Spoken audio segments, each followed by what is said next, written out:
Are you ready to get real?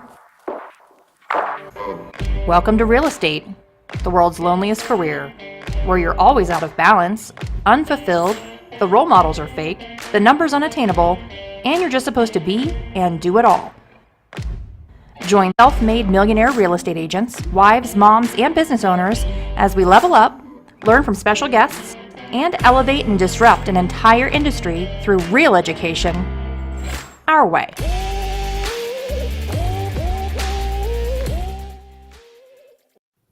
Hi, everybody. Happy Tuesday. We are here with our new friend, Susanna MADRANO today. She is from Waters International Realty, which hopefully everyone will remember that we had Chris Waters, who is one of the founders of that organization, on the show, I think about a year ago, maybe a little longer than that. But that was an incredible episode. If you haven't listened to that episode, go back and listen to that. But Susanna is amazing. Her resume is incredible. I was just reading through it. She's been a licensed agent since 2013. In her first year, she closed 45 transactions, which is remarkable. Second year, she was a top producer for her entire brokerage. She was a team leader in her third year, so just absolutely phenomenal levels of success. And she has she's coached hundreds and hundreds of agents all across Central Texas and probably even across the United States. Susanna, tell us a little bit about your foray from the legal industry into real estate and how that happened for you. Sure. So, I'm sure that both of you may have had potentially a midlife crisis, either in 20 or 30 something, where you're like heading in one way and then somehow or another, this opportunity presents itself, too good to be true. If not now, when? And so I was literally in my early 30s and was at that point very embedded in the nonprofit world. So I'd started in the legal sector, and then from there got extremely motivated on just the protection of certain people's rights and things of that nature. So then lo and behold, that's when I went all into the nonprofit world. But as you will know, there's like a ceiling to that. Like it is just something that we do it for the love, right? Mm-hmm. And just because it's in our heart. And then at some point, when you start looking around and reflecting, it's like, and at that point, it's like, what is my legacy going to be?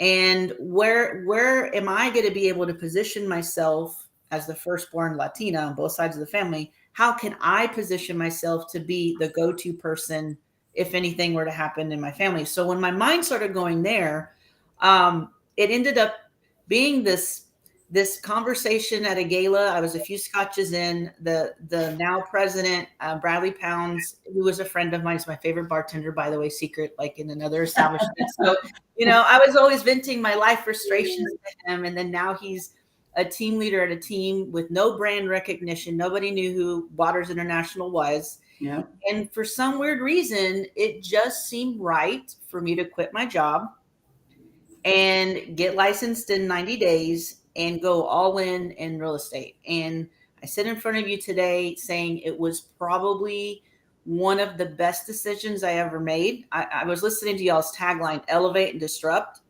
It's exactly what happened. Like I elevated and disrupted all the things of what people said you couldn't do, can't do, and have proven it in a short amount of time. If you believe in yourself, you can really, truly do anything. I love that. Yeah, absolutely. So from that to selling 45 houses in your first year. So talk us through that. I mean, that's incredible. Not much has changed in what I did then to where we are now in this current market. Like really, like not much has changed. Like take the LP mama, throw that shit out the window. Like that really does not work. The consumer, yes, you need to know it to know just, the basis of questions. Yeah. But coming from a social work background, what the consumer wants is connection.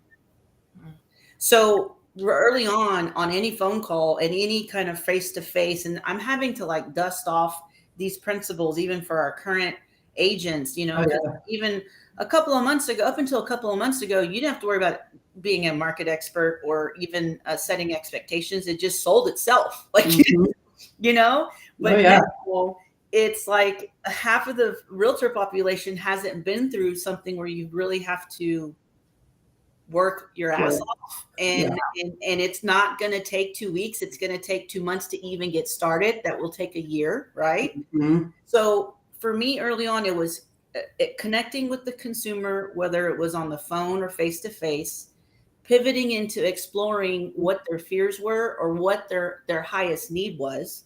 Again, nothing with LP Mama. It's just building, just normal, basic Yep. understanding. Leveraging myself. Yes, I was a rookie agent. I haven't bought the piston. They didn't need to know that. I just had to sell them on, what it was that we offered as a brokerage. We know they're going to give you objections. You got to be prepared for at least 3 no's, right? Yeah. Still ask for the business. Let's meet anyway. Let's go on that courtesy showing anyway. And to be quite honest, that's what I did that first year in just making 13,000 dials. But it got better. Every day I got better. Every day we got better, like with my team. And so not much has changed from then to where we are now. So for people that are listening, you just brought up an excellent point, which is kind of what we've been saying for the last several months, which is many agents out there, and this is nothing to be ashamed of or Absolutely. embarrassed about. Like, it is just how it's been, but they probably don't even know what LP Mama is. So it's location, price, motivation, agent, mortgage, appointment, right? So those are steps that a lot of us who have more tactical real estate sales training, those of us who were trained in markets where you had to have sales training, like kind of we're pivoting to now, that is a very standard way of them teaching us how to, you pick up the phone, you connect with someone, you go through the LP Mama questions, right? It's a kind of like a chart of how you're supposed to move through the conversation with people. But so when you were working for your nonprofit, you just said you made 13,000 dials in that first year.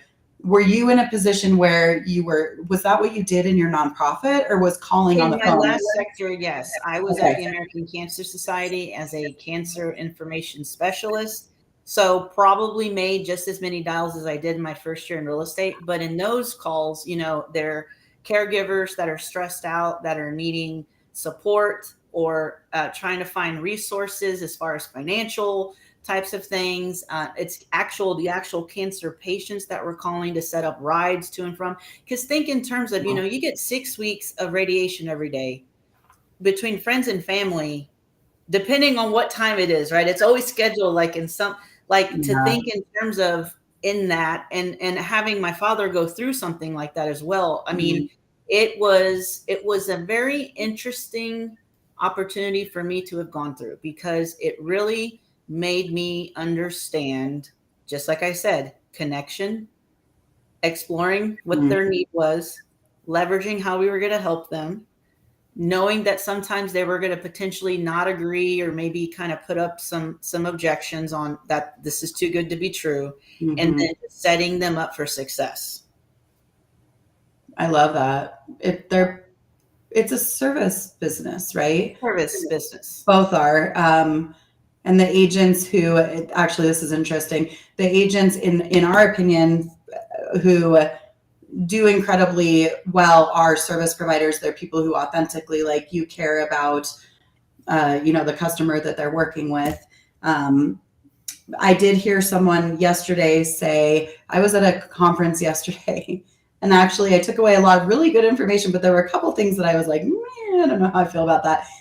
But I understand where he's going with this. He said that in the upcoming market, agents need to learn how to emotionally distance themselves from their transactions a little bit. Because like Angela and I were talking about this morning, I was up until 11:30 last night working on one that I woke up again to this morning after, 5 hours of sleep, that is now not going to happen. So I understand the principle of maybe like emotionally learning to distance yourself from the outcome of the transaction a little bit. But he said, the agents that emotionally connect with their clients, you're the ones that I worry about in the coming market. And I was like, ooh, don't like that. So yeah, I don't think I fundamentally agree with that. I mean, I respect his opinion, but honestly, I think, the consumer themselves have gotten very savvy in the sense that they already have all the tools at their fingertips, right? Like they really truly do.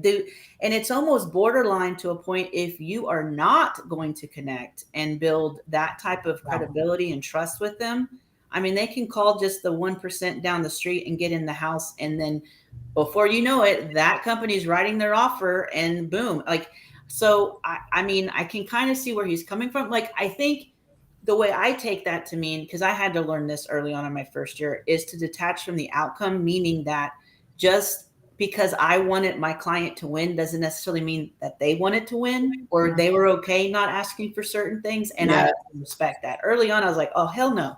No, we're going all in. Let me be your warrior. Let me get you all the bells and whistles. But I mean, again, the reason why I was able to even get in front of them was based on, I would say, not detaching from their outcome, kind of taking on their fight, right? So piggybacking off of that, I have seen, and I'm sure Lindsay has seen, kind of like a rash of buyers that seem disconnected from a transaction, where they either have lost so much hope that they don't care, or they don't think it'll ever happen anyway, that they get buyer's remorse immediately. Like after writing an offer, 24 hours later, we don't want the house now. Okay, why though? Like what is going on? Like, who are you talking to? Who's in your ear? Like, there's just no real, like, I don't want to say like loyalty in a transaction, but I feel like there's no buy-in from them. Maybe the hope is gone right now. I think it's fear. I think it's fear and ego, right? Like they're the. I love that Susanna is the cursor, because we're big cursors here. So we're just going. I mean, it's like the big swinging contest has swung the other direction, and now the buyers got the BDE, and they're like, we are in charge. So I think it's like it's ego. So let me 2-second tell you what happened to my deal last night. So I was negotiating this all for 3 days until 11:30 at night last night, and they came in with an offer that was unbelievably low. Like real, like we're gonna have to negotiate too low. And my sellers, because of the position that they're in, barely countered. They countered up $5,000 higher.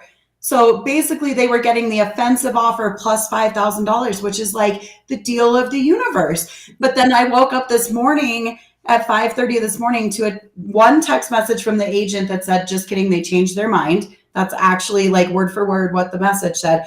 And then he accidentally responded to my feedback request from his showing, meaning to send it to what I'm assuming is the agent of the other house that they're interested in, because he wrote me a feedback response saying, we offered on this one property, but they wouldn't come down to our price. So we're going to see if you would come down to where we want you to be. So they're just shopping.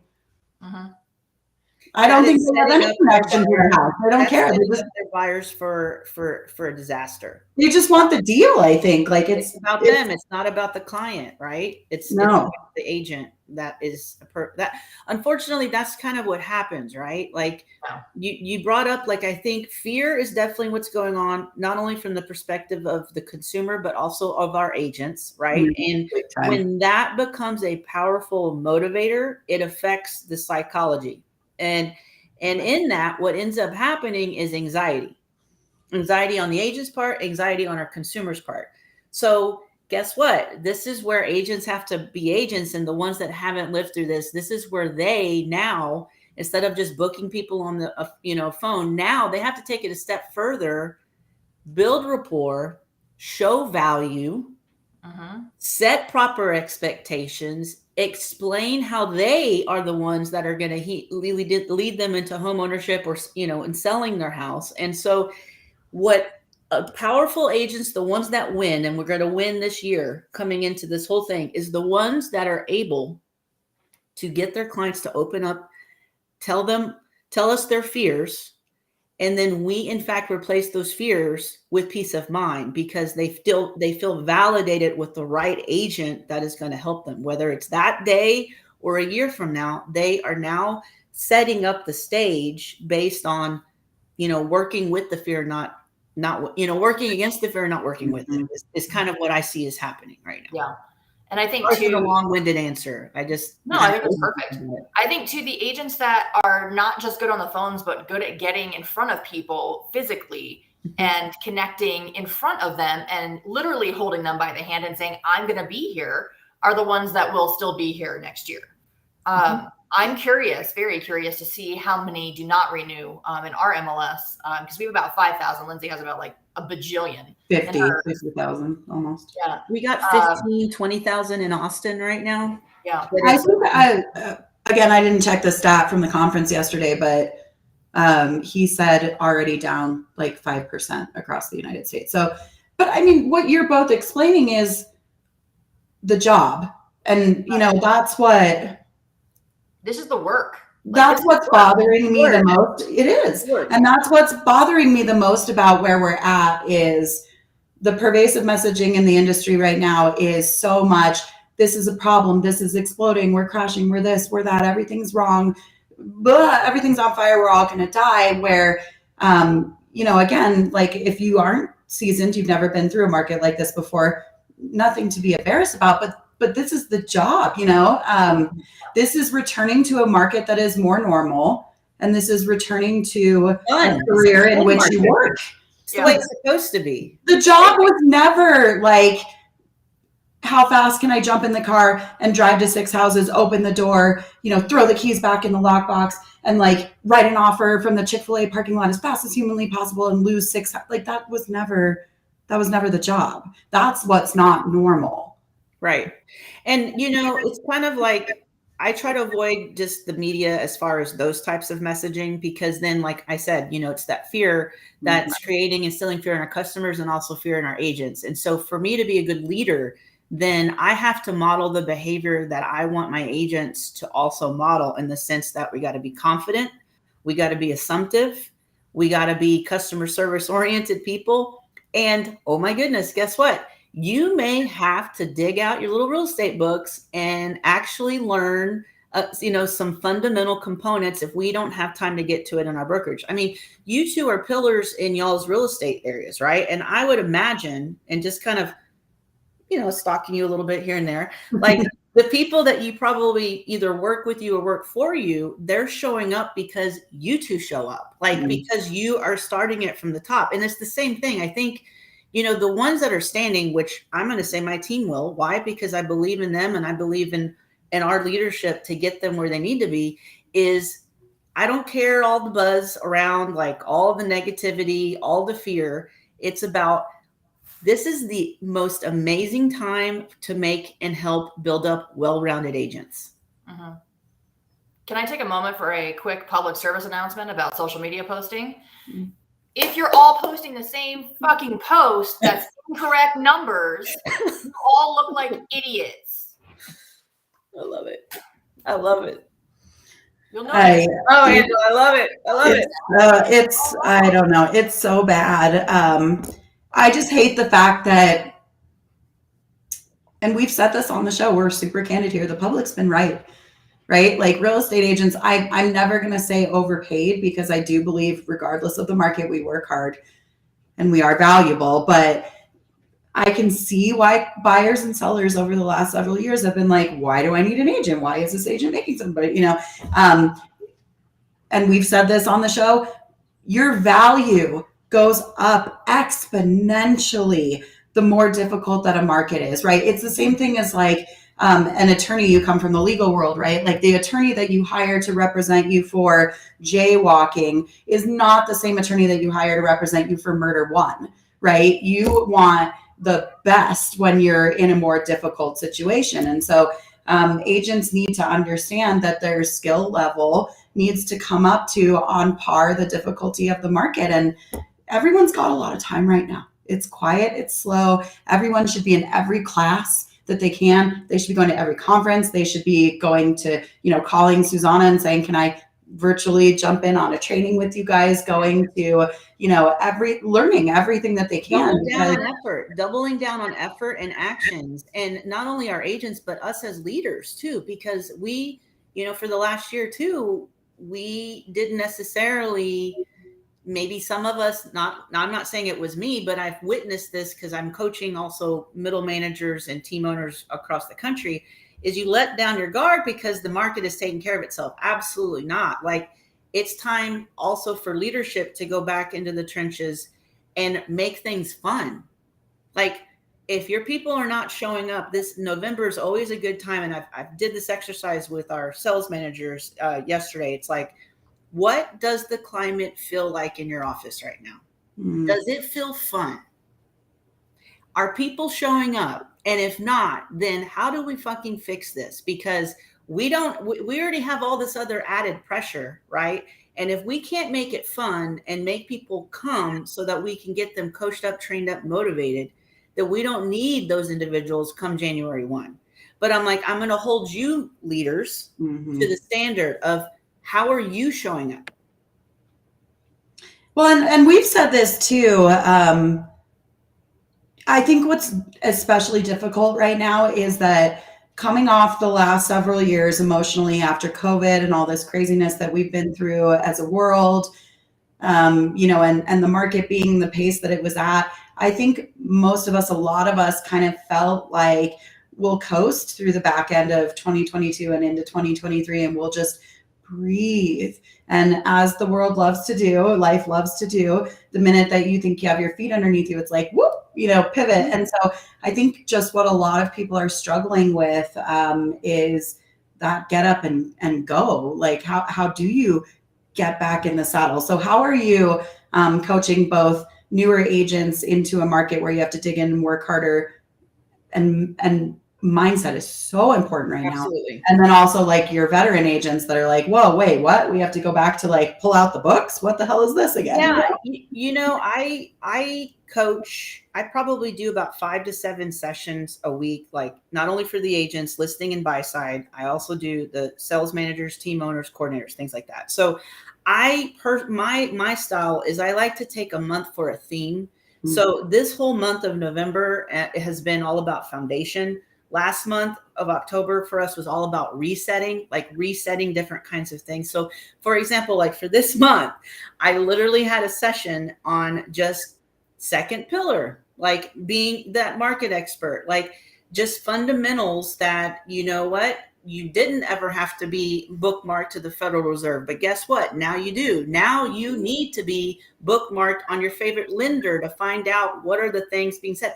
Oh my goodness, guess what? Now you might have to get the newspaper. Yes, get the Metro State and start educating about what's coming in and what's going out, right? And in the same thing, like with the leadership, it's like, okay, let's inspect our car here. Like here, we're getting our agents to reset fundamentals. What does the foundation look like upon which where we want them to come in, have good morale, execute, and work as a team? So it's just all like top level, very, very important for anybody, to make sure that they're in an organization where they feel valued and where they feel that they are gaining perspective and not losing it.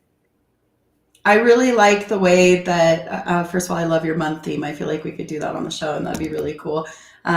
But I love that you said you took some time to reset and then some time to go back into the fundamentals. I've heard so many people again yesterday, everybody just saying like, increase your activities 30%. But there are so many. They don't know how. What are the activities? What does that even mean? You can increase it, but if again, let's not make assumptions. Some of them don't know in the way that we want them to know, right? So it's like, as leaders, we got to inspect what we expect. Like I can expect what they're saying on the phone, but if I'm not going to listen to recorded calls and realize why they're not getting it, then that's an opportunity to reset, set up the foundation, and understand you're scaring people with LP Mama. You're sounding like a damn robot. Put a mirror on your computer. Stand up so you can project. And I just want to hear you make a friend for 2 minutes and at least overcome a no. Like, let's not even go for the appointment yet. And all about, let's just go get the meeting, right? So it's those kind of things that it's going to separate the donkeys from the racehorses come January 2023. So where do you, walk us through what you would tell every agent to do right now, new or veteran? Like, what should they be focusing on, because I feel like I've just been trying to calm everyone down, which is hilarious. Oh, yeah. I'm the girl with the chronic anxiety, so that's really funny, I take tequila for that and occasional scotch. So, I mean, yeah, we're all fans of medication for anxiety here, but and everyone needs it right now. But it just is like everyone is so freaked out right now. Sure. And so I just like it's normal to have to do these activities, like increase your activities 30%. Like that's normal, right? All of this is like a return to what we should be doing. Right. It's just people haven't done it in so long, or they don't remember how to do it, or they don't even know what it is. Right. So what should everyone be doing right now? So the first phrase that I'll tee this up for is you as the agent have to get it before your customers get it. Meaning your customers are already savvy. They're already halfway there. So let's go ahead and start there. And it's okay. Like if you are not feeling well-rounded, and we like to, at Waters, we like to break it down into like the 3 pillars. The first one is you got to have mastered inside sales as far as just basic phone things. Guess what? Some of us may have to revisit that because customers are already telling you where they wanted to go make the 5th offer on, right? So check yourself. I've been telling all my agents, give yourself a rating from a scale of 1 to 10. How good are you really on the phone? And wherever you are, what would make you a 10? And at that, what do you own into getting yourself there? Like I can tell you what to say. I can tell you where to go find the answer, but also where are you going to level yourself up there? Because that's part of it. Now, the second pillar is I think that's what we're all discussing is something that's having to come back now. It's about showing value, setting proper expectations. We didn't have to do that a couple of months ago. Hell, we didn't even have to do that a year ago. We have to do that now. So then again, I can tell you how to set that. I can tell you how to negotiate, but if you're not role playing, oh my God, guess that concept is, if you're not role playing these things and getting, finding an accountability partner. I tell my team, if you can't find someone, call me. I'll get you warm before you hit the phones. Like even face to face, a lot of us are having to go to showings with our client, our agents, to see exactly how are they even setting expectations there. Going on shadowing our listing agents, like, are they setting proper expectations? This shit's not going to take 2 weeks. It's going to take 6 months, right? Mm-hmm. And you're probably going to have to do 2 or 3 price reductions. How do you frame that? Again, that's where we as leadership need to get involved. And then finally, the third pillar, I would say, rate yourself here. How good are you in the understanding of the contract of your state? And how good are you in being able to understand the market trend? Give yourself a rating there. If it's not at a 10, then what do you own, or what conferences or trainings do you need to be independently aware that is what is needed? So those are just some ideas from a perspective. Anybody could do this today. Give yourself a rating. If you're not at a 10, what do you do? So let's break that down. So pillar 1 is get comfortable and get good on the phones, right? And for everyone listening, we have people across the spectrum, all over the United States, actually all over the world. People listen to us in Portugal. I love it. I love that for y'all. I don't know who's there, but we love you. So whether you are a person who works a sphere-based business, a person who works a business where you make outgoing cold calls to people, you do have to use the telephone, right? Even with other agents, like how do you talk to the other side? Now, instead of this damn text, don't text me, get on the phone and tell me what you want. Like that is not, I'm sorry. I don't know if that's y'all's style, but I prefer and I tell I don't care if they're a broker 25 years. Those are usually the worst. Like what you need to do, pick up the damn phone and learn how to speak to the other side. Yeah. So Fierce Conversations by Susan Scott helped me tremendously. That's an incredible book. It's short. It's easy to read and break down. She does classes on it. You can do online. That's a kick-ass book on, it's on your shelf, I'm sure. Learning how talk to people. I feel like that's a good one. Never Split the Difference. Chris Voss, that's probably on your shelf. Yep, you got it. Just monitor, modeling it for the audience. For the audience, yes. Never Split the Difference by Chris Voss is another one. That's a book about negotiation. I would pick both of those up. If you don't rate, listen, I don't rate myself a 10 on the phone. Maybe that's just because I'm hard on myself and I don't rate myself a 10 at anything, but I'm going to go back to all three of these pillars too. So those are two great books on leveling up your communication and negotiation skills. What else do you think people can do to get better at pillar one, being on the phone? Honestly, I'm even going to take it to what was the first real estate book I ever read. Yes. The third one was the, Six Ways to Seven Figures by Pat Hibbon. Yeah. But the first real estate book, I still, if you could see how worn out this poor book is, and I probably have had to buy like 10 copies of it. So it's like, just get it. Like Dirk Zeller's Telephone Skills for Dummies is probably one of the most amazing first pillar books that, coming even from the social work world and learning how to flip that into even a sales perspective, which is similar, but there's some differences, right? But really understanding the DISC profile of tone, pace, and choice of words, and how you're able to convert even faster when you understand how someone presents themselves just without even seeing them face to face. So, for first pillar, definitely probably any agent struggling or any senior agent that just wants to own the fact that they may need to just kind of check their skills. I'm going to tell you, this one is one that is definitely all about first pillar. I just put those books up in the chat for everybody who is reading or watching along. So, okay, so get your communication skills on par. That's first pillar. Rate yourself 1 to 10 and keep leveling up every day, right? By the way, Angela and I are always around if people want to role play on things too. So, me too. Me too. Put my number on here. Oh my gosh, what would be so fun? We should do a live role play clinic. Let's do it. On the hot seat. Okay, so pillar number 2 is walk us through pillar number 2 and what everyone should. Pillar number 2 is the face-to-face conversion, like being able to show value at some point.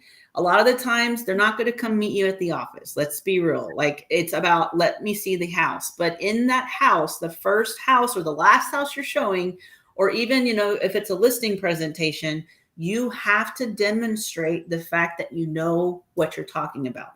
So that the second pillar, this is scripts, this is role play, this is just basic understanding on how to sell a house, how to buy a house. How would you tell someone that they could close in 30 days? What are the steps? And can you do it in less than 15 minutes?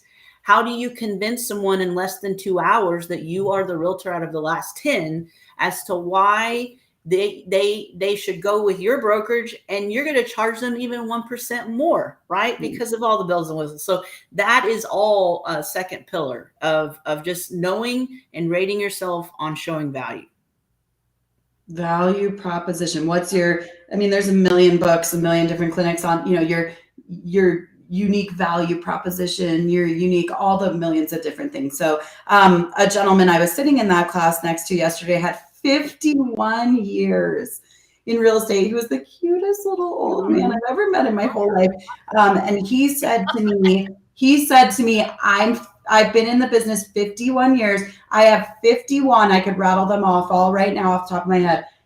51 reasons why for every year in the business, people should hire me over another agent. And I was like, I love that, so sit down and it was, some of them were like off the wall, asinine, ridiculous things, but they could be really important to someone. Like one of them was, I'll never let your property freeze. Well, we're here in Colorado. Some people probably don't even know what that means, but basically he was saying, if your property is vacant or you're out of town, I'll go over and make sure your heat turns on if we have a day like today when it snows.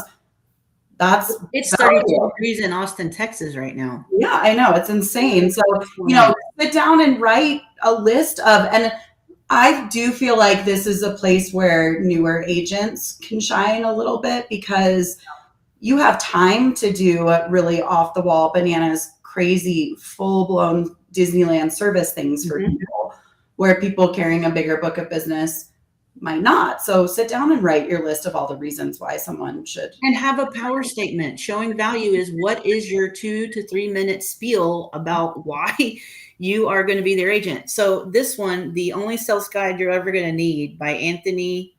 I can never say his last name. No. Yeah. But this one would help you with that second pillar. It's all about how you become different than everybody else that's shown in the house, like your confidence level, conscious level, all the different things. Because if you don't believe it, how the hell can they believe in you being that, right? So that's all. Right. This book does a hell of a job of just breaking it down, not even salesy, but it's about you, like as a person, how you need to be showing up to these appointments and showing up on the phone to our clients. Our guest last week, it was so he works Philadelphia, right, Angela? Area.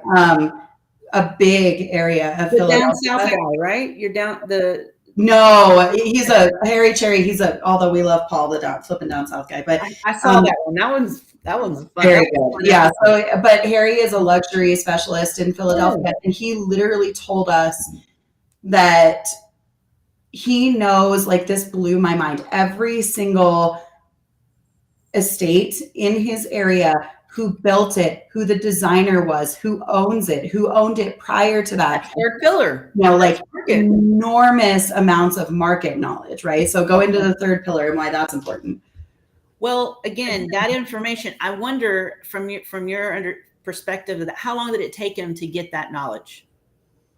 Fast. But I mean, he, you know, I kind of wish everybody would think about it the way that he thought about it, which is he was young, he was hungry, he was going into a very compressed market where, you know, the agents are the best of the best of the best, because he went straight into luxury sales.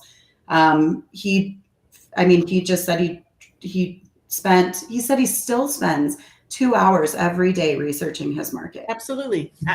And that's the thing, right? It's like, are you getting Metro State News, some kind of Chamber of Commerce, some sort of business guide? A lot of those have free links. I always tell my agents, and even inside sales agents, just read the headlines. Like, Right. If that is an area where you're about to show, then click on it and just become a market expert. The other thing on third pillar is take out your contract, the state contract that is in your state, print that shit out, write down your own phrasing about how you would explain that to someone. I don't care if it's an attorney state or not, but would you explain that in 30 minutes or less? Because now we need to demonstrate that to the consumer that's very fearful right now. Take the time, even if they've already bought or sold, doesn't matter.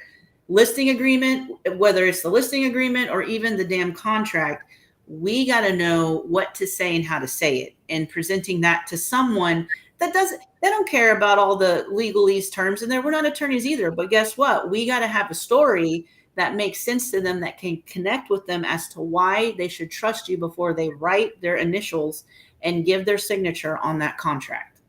Yep. I mean, Lindsay and I, when we worked for the builder, we used to go through the builder's contract and highlight a whole portion and then write it in normal English. Yep. English. It's like one sentence instead of the 4 paragraphs that they went through.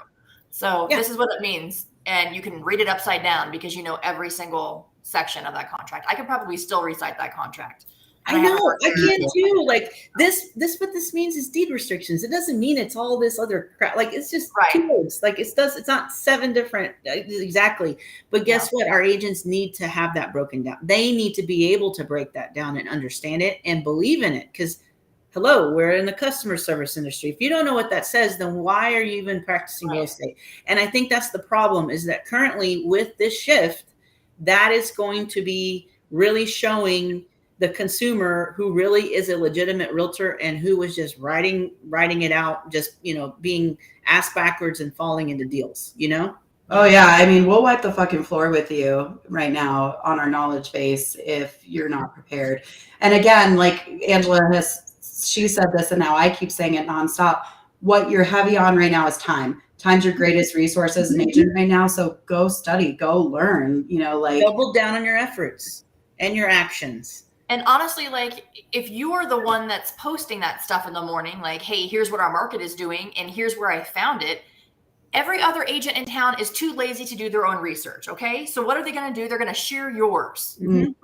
So what's great about that is your name is still on it every single time. So the client is not stupid. They're going to see who's sharing it and who's actually the person that's the one that actually started that post. But that's where you should be getting your information, not from some random person. We don't even know if they're a real agent that posted a breakdown of what the market was like last year versus what it's like this year and how much your house payment's going to be and how different it is. Agents that are posting on social media about what the interest rate is, you guys are going to lose your ass. You got to piss off one person for them to report you, and you're going to get in some deep shit. Don't do that. You're not a lender. Yeah, for the love of God, go study the ethics and your real estate commission rules, by the way, too. That's something else to study. Dusting off the code of ethics, like Yeah. exactly. That is going to come into play for big time next year. Like, As it's people already get starting more now. desperate, that's going to be a big issue for people. Like desperation, unfortunately, brings out the bad in our industry and the good. Absolutely. Well, we called that like a year and a half ago on this show. We said the more the market compresses, which in the last 2-3 years was compressing because of speed of the market, and now is compressing because of slothiness, is that a word now, of the market. But agents start to swipe at each other for all kinds of shit, right? And so like you have to make sure you're really tight and really buttoned up because people are going to come for you. And just Dora, who's our governing agency in Colorado, just put out an article this week that said they just hired like over 200 new investigators, right? So I'm not surprised.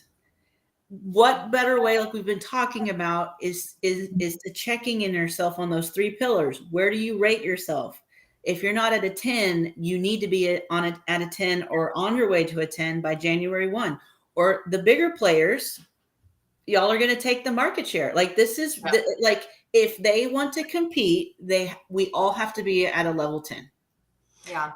I will say too, the other thing that I've seen this week is I've had a ton of agents in the past 2 weeks that have reached out to me that just want to have coffee with me, other agents, other brokerages that want to pick my brain about the market and tell me about how the challenges that they're having and ask for my advice.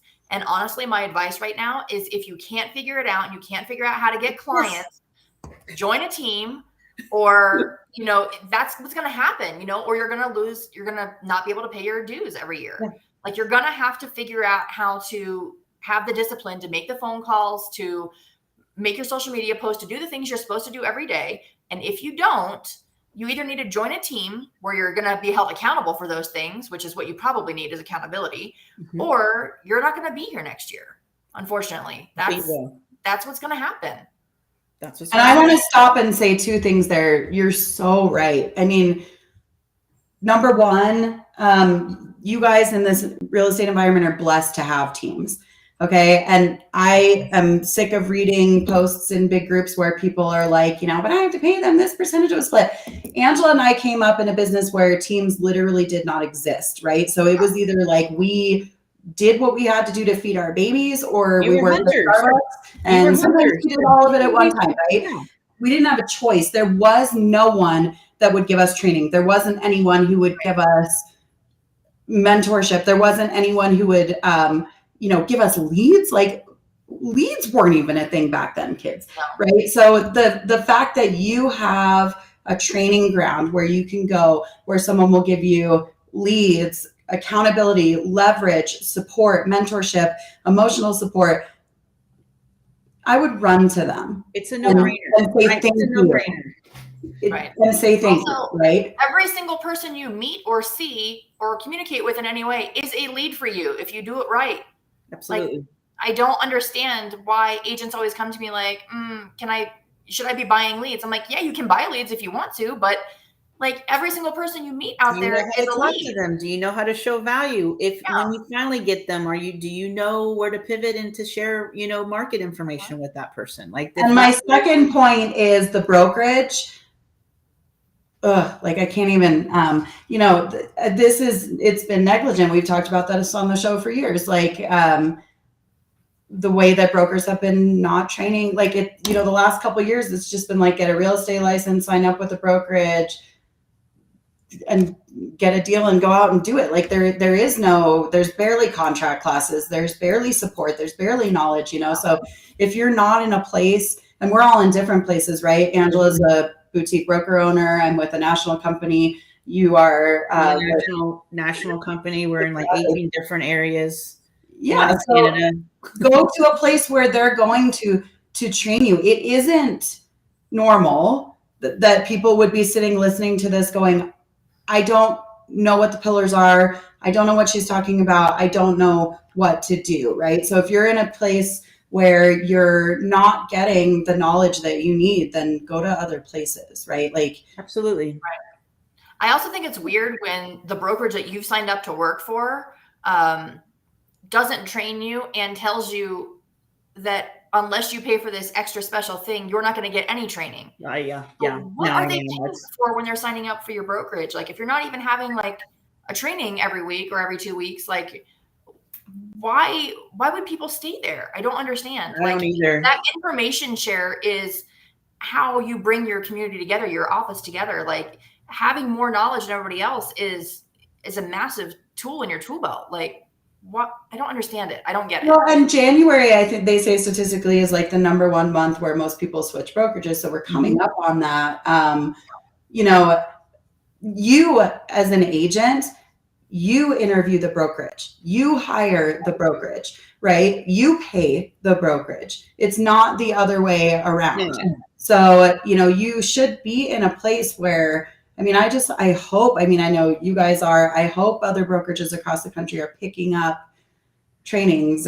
Right. I mean, the recruiting efforts have already started even 2-3 months ago. It's like, if you're not already like that, what we're describing, if you're not already having the success that you were promised, why wait till January 1? Let's go ahead and get you started now so that we can get you coached up on these fundamentals and resetting your expectations so that you already have your buyer's pipeline or your listing pipeline ready to blow past it come January 1. So I think anybody who's waiting even to recruit now, I want to tell you as a team owner, a team leader, you're probably too damn late. Like, that's the thing. Like, you should have already been having these conversations even 2 or 3 months ago in the recruiting efforts of trying to take somebody else's top talent as, whether you're top grading or not. It's just sometimes the benefit of the doubt is that person wasn't potentially coached or trained in their appropriate way. Yeah, no, I agree with that. I also think that right now, though, we're going to start seeing a lot of the individual agents that are like, oh shit, I need to join a team. Yeah. Where's my leads? Where's my leads? Like, where's my leads? Yeah, I agree. Nobody ever gave me leads. What the fuck? No, right? It's not fair. But I mean, like I said, like I fantasize about leaving my business sometimes and moving to some others. I'll move to Texas and join Waters. Like, you guys, or we can come to you there. We leverage and all that stuff. But a team is a blessing. Especially right now. And I don't think anyone should ever feel bad about being a solo practitioner and maybe moving to a team for a season. I mean, it's going and getting the support, the training, the tools that you need in order to, be able to really be a real estate practice in the next market that comes. And, I think that it just bothers me so much. I mean, real estate used to be, it was a beautiful thing to aspire to be a real estate agent. And we've let it become kind of a joke, I feel like, over the last couple years because we haven't been good enough. And so to me, a return to a market where we have to be better is not a bad thing. And helping one another out. Like, if I have, and this has happened even this year where I had an agent on the other side of the fence, not with my brokerage, it happened to be my brother-in-law's house. And that agent wrote the contract incorrectly. Just all different fundamentals. So, without going counteractive to what my client was needing, I just picked up the phone and just said, okay, are you really sure that you really want to put that in that paragraph? Mm-hmm. And if you don't understand that paragraph, tell me right now, and I will get you to understand what you are potentially putting your client in.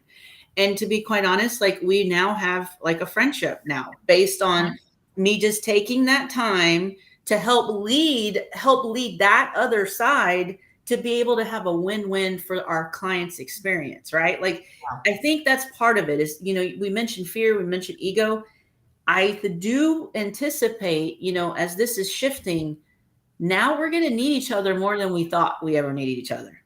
Yeah. Other than being that listing agent that was poo-poo, I'm going to pick out of 20 offers. No. Now you might be like lucky to have gotten an offer and even $20,000 less. But how do you have that conversation and trying to help level that up now, right? And I think that's part of it is I think we as an industry, we as individuals in one of the, most populated professions in the country is I think we also have to take ownership of that. And if we want it to be better, then we ourselves need to make it better. Mm-hmm. Yeah, I agree 100%. And I think as agents right now are deciding what they're going to do for the next year or 2 years of their life, if they're going to move brokerages, I would encourage people to think back on how many times you've had to call other brokers outside of your brokerage for help.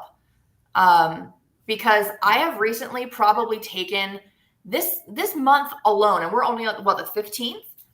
I've probably taken 17, 18 calls from agents outside of my brokerage, all with the same brokerage outside of my brokerage. It's a very large conglomerate with a couple letters. Sure. And there's no one for them to ask. Like, if there's no one to ask, it doesn't matter what your stock options are. Like, what the hell? No, I'm right there with you. I've had to take phone calls from either past agents that decided to go, off to greener pastures. And now when it's getting back into reality, hey, Susanna, you have a couple minutes? Sure. What's going on? Yeah. So like, there's this deal and I know you're busy. And I'm like, just call me. What's going on? Like, come on. Yeah. Like, don't let the pride get in front of it. It's fine, right. But I think we are seeing a lot more of that, right? If you're having to call someone else 4 and 5 times a month, like for help, you're not getting the help you need where you are. Mm-hmm. You need to maybe think about making that change at this point. Absolutely. And while I love the idea of those large places, sometimes you need more education. You need somebody that's going to answer the phone, that's going to be there for you and walk you through it, and maybe even be there to hold your hand in person. Because it's ridiculous to me how little support there is out there for agents and education for agents. Like, I don't understand.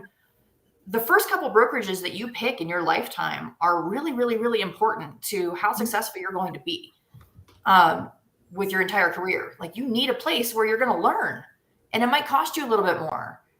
Choosing the cheap place is probably not the good choice there. You want a place where there's going to be real education from real people. Which is another thing that I think that people don't even realize that haven't been through a shift before. The cheap places don't stay in business. Absolutely. So, every time that the market shifts, historically, those places don't tend to stay around because that's pillar 2, right? What's the value proposition? Sure. And so they need to be held accountable to their agents for doing the right things by their agents. The problem, and I mean, listen, the whole industry is sick. It's just it is what it is. It's unfortunate, but you have a lot of brokers who are inexperienced.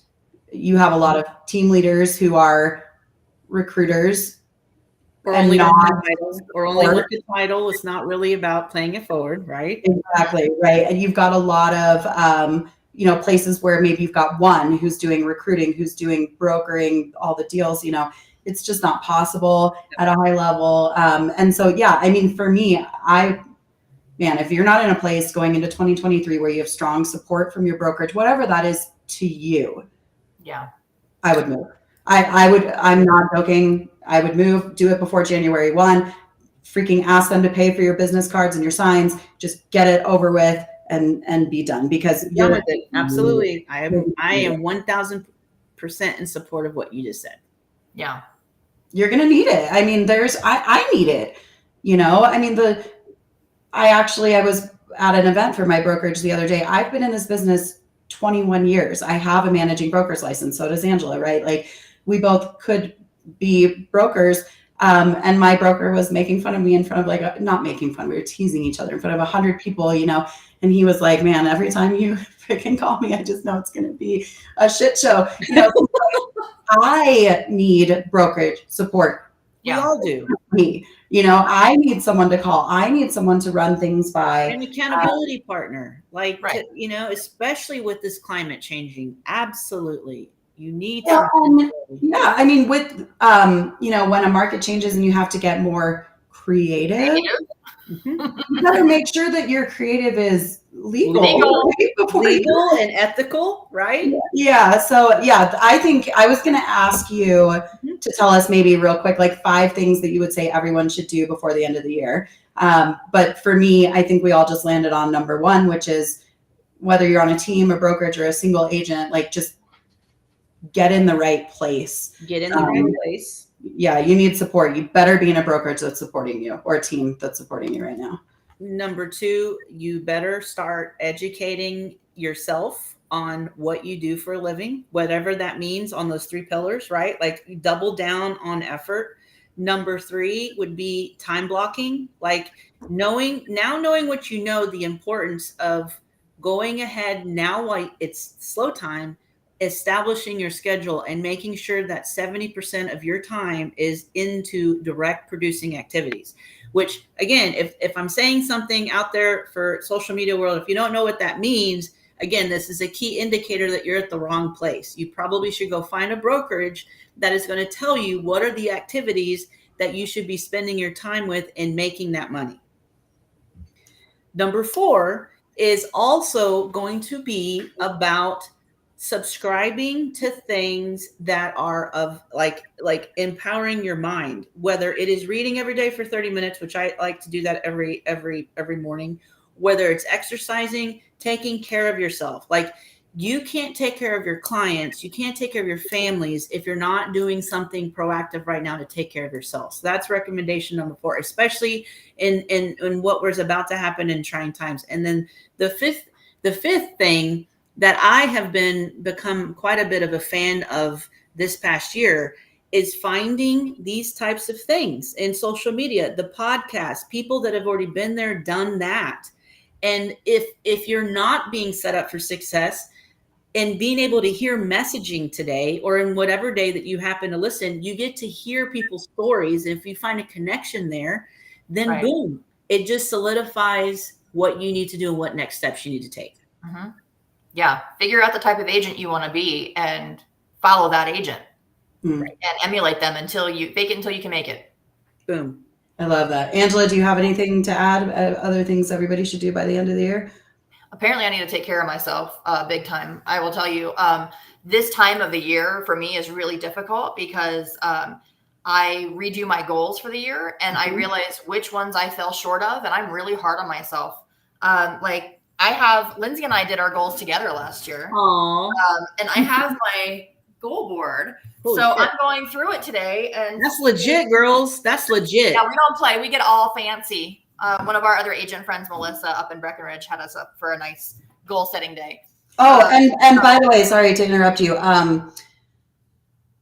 I just had a total brain fart, but we have an amazing episode on how to build a dream board. And she sends these kits to you and they're the cutest thing in the whole world. It comes with the poster board and all the pieces and everything that you need. So if you need to build a vision board for this year, go back and listen to the dream board episode.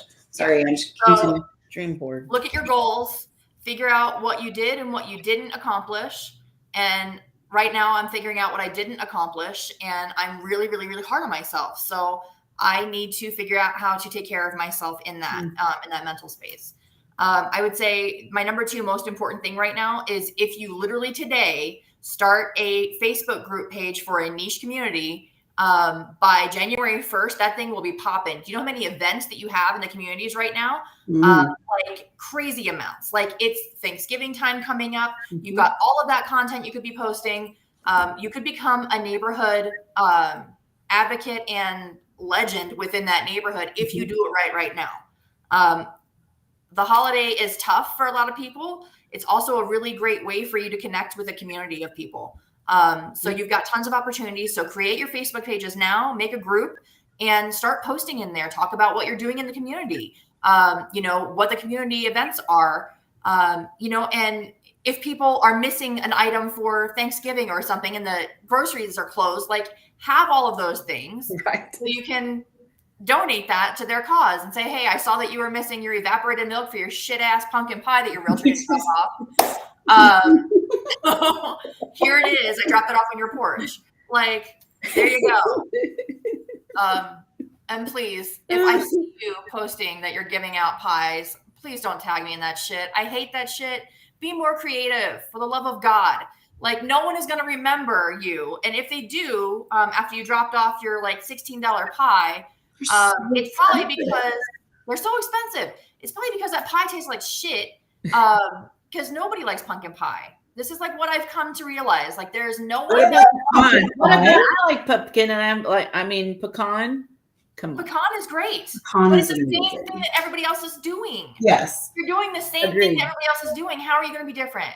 Learn how to stand out is, yes, that's a big deal. No, I agree for sure. And I think for me, what should you do by the end of the year? I have two things. Be brave, right? So if you're struggling with something, figure out what it is, investigate it, go to other people that can help you with it. People are scared right now. They're in fear. They're upset. They're worried about how they're going to pay their bills and how they're going to do Christmas for their kids. And I mean, this is like real shit, you guys. Like, Customers and agents are having the same kind of fears, and some of our leaders too, right? Yeah. Don't let it fester, right? So if you need anxiety medication, like we all raised our hands, go get it. If you need, more support from your brokerage, go get it. If you need to have conversations with your loved ones about the fact that you're going to have to dig in and work harder and you need support, go have those conversations. I think that's really, really important right now because even people that have done this are struggling, big time right now. So go and get the help. And then, pick one or two things that you're going to do to increase your activities and really hit those hard, and then go on to adding other things. So like take that list of 7 million things that you're going to do to prospect or whatever it is and narrow it down to maybe like 1 to 3 things and work on those really, really hard. And once you've mastered them, go on to the next thing, because what's the saying, like, when you know everything, you're not good at anything, right? So I feel like everybody's like, I've written down 1,000 things and I'm going to do all this stuff. And this guy said, do this. And this girl said, do this. Just pick a couple, work at them really hard, and then add others. Otherwise, you're never going to get anything done. Yeah. Susanna, anything else you think they should do before the end of the year? You were great with your ideas. I wrote down notes. I love it. I would have to end it with what you said. Elevate yourself and disrupt the industry. Like, position yourself to level up and elevate yourself wherever you are, and be prepared to be the one that disrupts your part of town. Like, come on. If not now, when? And if you don't, you're just going to be like everybody else that's struggling. Like, don't do that. Just be different. Obviously, what they're doing isn't working. Do your own thing. It's okay to be scared. I hope everyone hears that.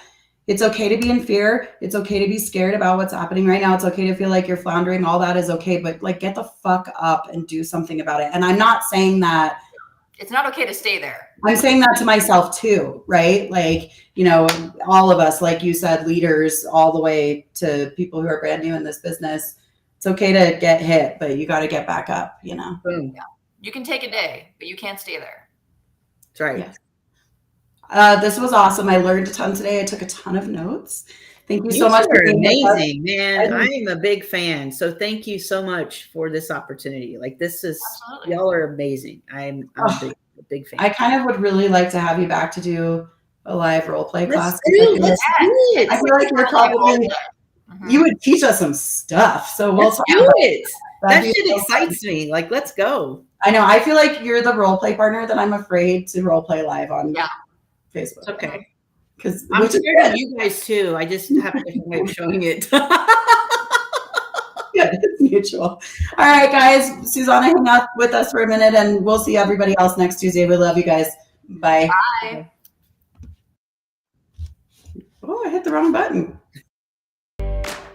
Angela and Lindsay would love to receive your real estate referrals in Colorado. Connect with the Homegirls on social media at The Real Homegirls